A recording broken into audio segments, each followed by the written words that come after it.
Good evening आप सबको और जय बजरंग बली। बजरंग बली की कृपा आप सभी और आपके परिवार पर बनी रहे। सभी का स्वागत आपके अपने YouTube चैनल पर। और जो लोग चैनल पर नए आए हैं, वैसे तो चैनल भी नया है और हाँ ऐसे भी नया ही है, तो ज्यादा टेंशन मत लो, सही जगह आए हो। पर जिन्होंने सब्सक्राइब नहीं किया कर लीजिए। अब इसके बाद में मैं वीडियो के बीच में आपसे कहीं भी नहीं कहूँगा चैनल को सब्सक्राइब करने की, तो पहले ही कर लो आप सब और सुनते जाओ ऐसी ही मजेदार, डरावनी और भयानक कहानियों जिनको सुनकर आपके रोंगटे खड़े हो जाएंगे। तो चलिए शुरू करते हैं आज का प्रोग्राम। आज के प्रोग्राम में मैं आपको एक ऐसी कहानी सुनाने जा रहा हूँ जो बिल्कुल सच्ची घटना पर आधारित है। अब कुछ लोग इसे झूठी समझ सकते हैं, तो समझ लो मैं क्या करूँ। अब आपकी सोच के ऊपर निर्भर है कि आप झूठी मानो या सच्ची। तो आ जाइए और चलते हैं कहानी के ऊपर। तो कहानी कुछ इस प्रकार शुरू होती है। मैं उस डरावनी रात को कभी नहीं भूल सकता, जिस रात मैंने अपना सबसे अच्छा दोस्त सूरज पाटिल को खो दिया था। सूरज और मैं बचपन से ही एक दूसरे के साथ थे। सूरज मेरा दोस्त कम और भाई ज्यादा था। 10वीं कक्षा के बाद हम दोनों ने लातूर के एक प्रतिष्ठित कॉलेज में प्रवेश लिया। हमारे लिए लातूर शहर अनजान था, पर कुछ ही दिनों में हम उस शहर का चप्पा चप्पा जान गए थे, क्योंकि सूरज और मैं पूरे दिन गांव में बाइक से घुमा करते थे। हम दोनों रोज रोज उसी शहर में घूमकर बोर हो चुके थे, इसलिए एक रात हमने लॉन्ग ड्राइव पर जाने का फैसला किया। हमने कामी गांव के जंगल में जाने का प्लान बनाया।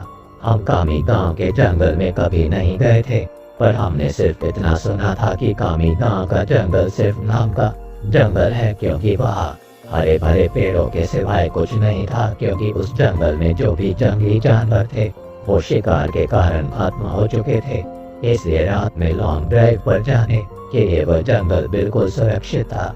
और उसी रात पूर्णमासी की रात भी थी, मौसम भी अच्छा था, इसलिए मैं सूरज के साथ कामी गांव के जंगल में जाने के लिए राजी हो गया।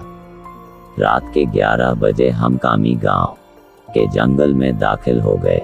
हमने जैसा सुना था वैसे ही जंगल का रास्ता मक्खन की तरह मुलायम था। हमारी बाइक हवा से बातें करने लगी थी। वाकई बहुत मजा आ रहा था, पर मुझे इस बात से हैरानी हो रही थी कि हम जंगल के इतने अंदर दाखिल हो चुके थे, पर तब भी हमें रास्ते में एक भी गाड़ी दिखाई नहीं दे रही थी। जंगल का पूरा रास्ता सुनसान पड़ा हुआ था। तभी रास्ते में हमें एक पुल दिखाई दिया। सूरज ने उस पुल के बीचों बीच बाइक रोक दी। वह अंग्रेजों के द्वारा नदी में बनाया गया 100 से 200 साल पुराना ब्रिज था। पुल के बगल में एक बड़ा सा बोर्ड लगा हुआ था और उस पर लिखा हुआ था जॉर्जे ब्रिज। हम दोनों पुल पर गए और खड़े हो गए। पुल के नीचे से नदी बह रही थी और कोमल हवाएं चल रही थी। नदी के बहते हुए पानी में चांद दिखाई दे रहा था।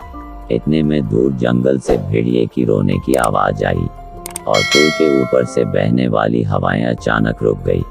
नदी का पानी थम सा गया और चांद एक काले बादल के पीछे गायब हो गया। तभी हमारे सर के ऊपर से एक टिटहरी भयंकर आवाज में चीखती हुई मंडराने लगी। मालूम वो हमसे कह रही थी कि यहाँ से जल्दी से भाग जाओ। मैंने सूरज से कहा, सूरज यहाँ कुछ अच्छा नहीं लग रहा है। टिटहरी का चीखना मतलब हमारे चारों तरफ खतरा मंडरा रहा है। हमें जल्दी यहाँ से निकल जाना चाहिए। सूरज ने कहा मुझसे, अरे भाई कुछ अशुभ नहीं होता, बस ये अंधविश्वास है। यहाँ खड़े रहो और चुपचाप नजारा देखो। तभी मैंने सूरज से कुछ दूर पुल के पास एक औरत को खड़े देखा। दूर से तो वो दिखने में सुंदर लग रही थी, पर वह पुल के नीचे नदी में झांक रही थी। मैं उसकी तरफ देख ही रहा था कि इतने में वो औरत पुल के ऊपर चढ़ गई। मैंने कहा, सूरज अपने पीछे देख, वो औरत क्या कर रही है। सूरज ने पीछे मुड़कर देखा। वो औरत अभी भी पुल के रेलिंग के ऊपर चढ़कर नदी में देख रही थी। सूरज ने कहा, भाई वो खुदकुशी करने की कोशिश कर रही है। सूरज ने मुझसे कहा, खुदकुशी? ये सब सुनकर मेरे हाथ पैर कांपने लगे, क्योंकि जब मैं एक बच्चा था तब मेरे दादाजी ने खुद को फांसी लगा करके खुदकुशी कर ली थी, और वो मैं ही था जो उन्हें पहली बार फांसी पर लटकते हुए देखा था। इधर सूरज उस औरत को रोकने के लिए उसकी तरफ भागा, लेकिन मैं वही खड़ा रहा, क्योंकि फांसी पर लटकते हुए मेरे दादाजी मेरे सामने आ रहे थे। सूरज तेजी से चिल्लाया, अरे चाची क्या कर रही हो, उतरो, वहां से गिर जाओगी। सूरज की आवाज सुनकर मैं होश में आया। सूरज उस औरत के बहुत ही करीब जा पहुंचा था, और तभी वो औरत नदी में कूद गई। तब तक मैं दौड़ते हुए सूरज के पास जा पहुंचा। वो औरत हमारे सामने नदी में डूब रही थी और चीख रही थी, बचाओ बचाओ, पर हम उसे सिर्फ डूबते हुए देख रहे थे, क्योंकि हम दोनों बहुत ज्यादा डर गए थे। वो औरत मदद के लिए बुला रही थी। फिर तभी सूरज ने अपनी टी शर्ट उतारा और पुल के रीलिंग पर चढ़ गया। मैंने उसका हाथ पकड़कर उसे रोकने की बहुत कोशिश की, लेकिन वह नहीं माना। उसने मेरे हाथ से अपना हाथ छुड़ाकर उस लड़की को बचाने के लिए नदी में कूद गया। सूरज नदी में कूदते ही उसने अपने आसपास देखा तो उसे वह औरत कहीं भी दिखाई नहीं दे रही थी। उसने सोचा कि वह डूब चुकी होगी। फिर उसने गहरी सांसें ली और पानी के अंदर डुबकी लगाई। कुछ देर बाद वह पानी के ऊपर आया, लेकिन वह लड़की कहीं नहीं दिखाई दे रही थी। मैंने आंखें बंद करके भगवान से प्रार्थना की, लेकिन जब मैंने आंखें खोली तो मेरे बगल में ही पुल की रीलिंग पर वही औरत बैठी थी जो कुछ देर पहले नदी में कूद गई थी। वह किसी जंगली जानवर की तरह पुल की रीलिंग पर बैठी हुई थी और नदी में सूरज की तरफ देख रही थी। मैं मन ही मन सोच रहा था कि तभी मुझे लगा कि ये औरत नहीं बल्कि एक चुड़ैल है, और मैं डर के मारे कांपने लगा और जोर से चिल्लाया, सूरज। तभी वह चुड़ैल ने मेरे तरफ देखा, और वह जैसे ही देखा मेरा सिर से पैर तक कांपने लगा। उसका चेहरा काला और आंखें पीली थी। माथे पर बड़ा सा कुमकुम था और नाक में बड़ी सी नथ थी। उसके नुकीले दांत उसके मुंह से बाहर निकले हुए थे और उसके नाखून जंगली जानवर की तरह लंबे और नुकीले थे। चुड़ैल ने कहा, क्या हुआ, मुझे ढूंढ रहे हो? हंसते हुए बोली वो। सूरज पानी की सतह से हमें देख रहा था। उसे भी पता चल चुका था कि ये कोई औरत नहीं बल्कि ये एक चुड़ैल है। सूरज हमें चौड़ी आंखों से देख रहा था। मैंने सोचा अब ये चुड़ैल मुझे इसी पुल पर चीड़ फाड़ कर मार डालेगी और फिर मेरी कच्चे मांस को चबा चबा कर खा जाएगी, क्योंकि मैं अकेले ही उसके पकड़ में आ गया था और डर के मारे मैंने अपने पैंट में पेशाब कर दी। चुड़ैल ने कहा, डरो मत, मैं तुम्हें नहीं उसे अपने साथ नदी में ले जा रही हूँ।